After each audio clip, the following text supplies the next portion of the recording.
And what is up, guys? It is a Missing Dog here today, and we're going to talk about realism in video games and how there isn't a video game on Earth that is truly realistic. Now, this is a topic that's been highly debated for a very long time. The reason it's been debated so much is because some people say that some video games are actually realistic. This is false. There are no realistic video games. No matter how much I love Rust, DayZ, Battlefield, Arma 3, whatever, it's not realistic. It's that simple. In real life, in video games, when you take a shot to your left shoulder, you keep on fighting, you keep on trucking, you keep on moving. In real life, you take a bullet to the left shoulder and you're down because your entire left arm is now rendered useless because bullets don't just go in you, they go through you. This is where movies and video games fail to grip the realisticness of bullets. Bullets aren't just little pieces of metal, they are little pieces of death. No matter how you choose to look at it, they will kill you in a second. And to be honest with you, it's less than a second, because in real life, if you get shot in the head,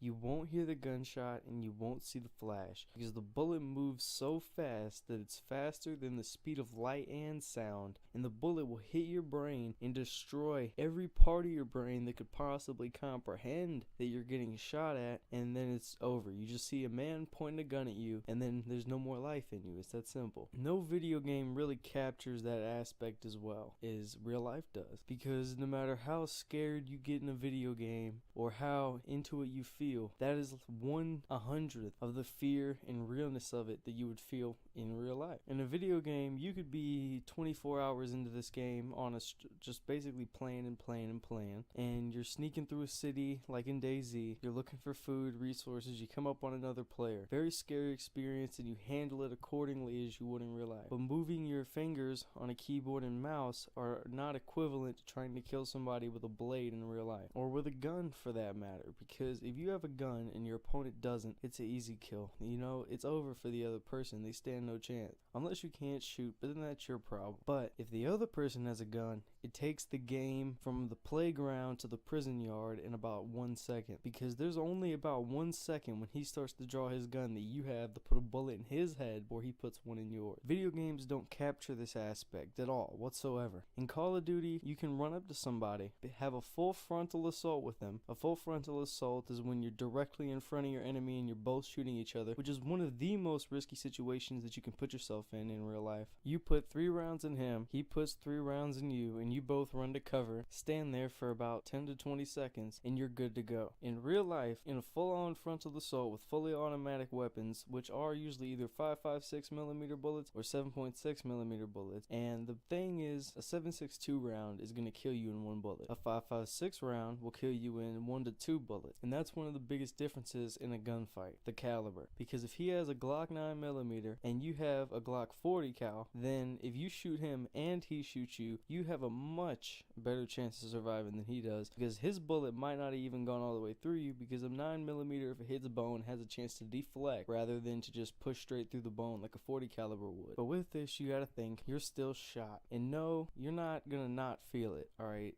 movies and TV teach you that, oh, you won't feel it. Now, you might not feel it for about a minute or two, because the bullet destroyed your nerves before they could even feel the pain that they were gonna feel. So when your nerves do finally realize what the fuck just happened, it's not gonna be pleasant. You will probably be sitting in the same spot for a couple hours at least before you even think about moving. Another thing video games don't have in common with real life is gunshots. A gunshot in real life will give you deafness from 5 to 10 minutes if it's just a pistol of pretty much any pistol caliber. But if you're in an environment where there's 3 versus 3 and you all have assault rifles 5.62 or 7.62, then there's going to be a lot of gunshots. Now, you may hear gunshots in your local neighborhood or across the town or whatever, and they sound pretty far away. The thing is that those shots are much farther away than you would think. Those gunshots are probably about 3 times as far away as you would think that they are, because gunshots are that loud. If you don't believe me, go in your dad's room, take his gun, go out and just bang all night until you can't hear anymore. It's that simple. In video games, the gunshots aren't that loud. In some games like Watch Dogs 2, they do try to boost the bass on the gunshots, but other than that, it's not realistic whatsoever. In video games, games, you might find yourself firing 100 rounds in a big gunfight. In real life, you're probably going to fire about 20 rounds before that fight's either over or you're dead. Because in a video game, you can fire 100 rounds and miss every single one of them. In real life, that's not the case, because in video games, if you run and jump accordingly, you won't get hit by the bullets. But in real life, those bullets are moving a lot faster than you are, bud. So just you better hunker down, pop up when you can, and just hope that you're not the unlucky bastard that gets hit right in his nose. Because another thing is that a face shot won't kill you. If it hits you in your cheekbone or your cheek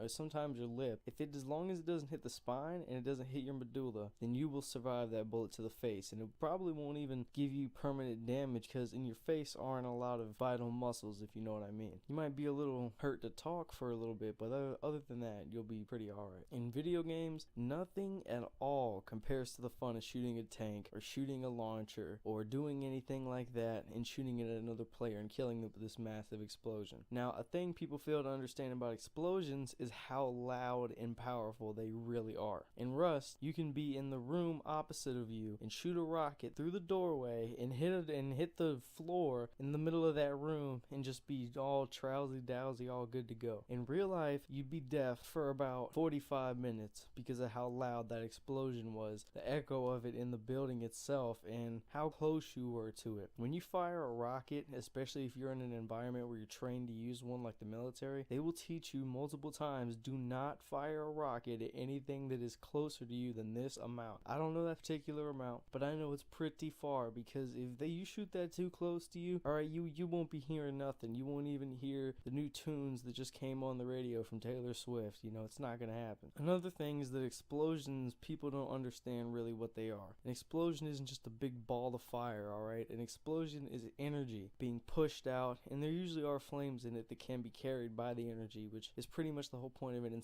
incendiary rocket or anything like that. Now, when this blows up, it doesn't just emit energy, it emits kinetic force. And kinetic force is what will throw you 60 feet. It's 60 miles per hour if you're within 30 feet of the bomb, simply because it is so strong. It will just lift you off your feet, and you will be like a little fly that got caught in the breath of a fan and just be splattered against a wall somewhere. And in video games, an explosion can happen right beside you, but as long as it doesn't take your health bar all the way down, you're good to go. But in real life, even if you did survive the explosion, you'd be there for a very, very, very long time. You'd probably be presumed dead by your teammates because you'd look pretty messed up. Another thing is grenades. In real life, grenades are made to be extremely loud, alright, louder than a rock, because grenades don't have the biggest kinetic energy push of like missiles and whatnot, and they compensate for this by how loud they are, and is another reason they use concussion grenades. Flashbangs don't really work that well, because if they see it tossed in, they'll just turn around and close their eyes and they won't be blind. So grenades are meant to be extremely loud. And in a video game, you can pick up a grenade and throw it back, but in real life, it's gonna land, you're gonna move your hand towards it, and it's gonna go bang, and then there won't be no more you because you're that close to it. But if you're within, say, 40 feet of this grenade, your hearing's gonna be pretty bonked for about 20 minutes. And hearing grenades constantly in gunfire, especially in war where there's like hundreds and hundreds of soldiers going at each other for territory, then that's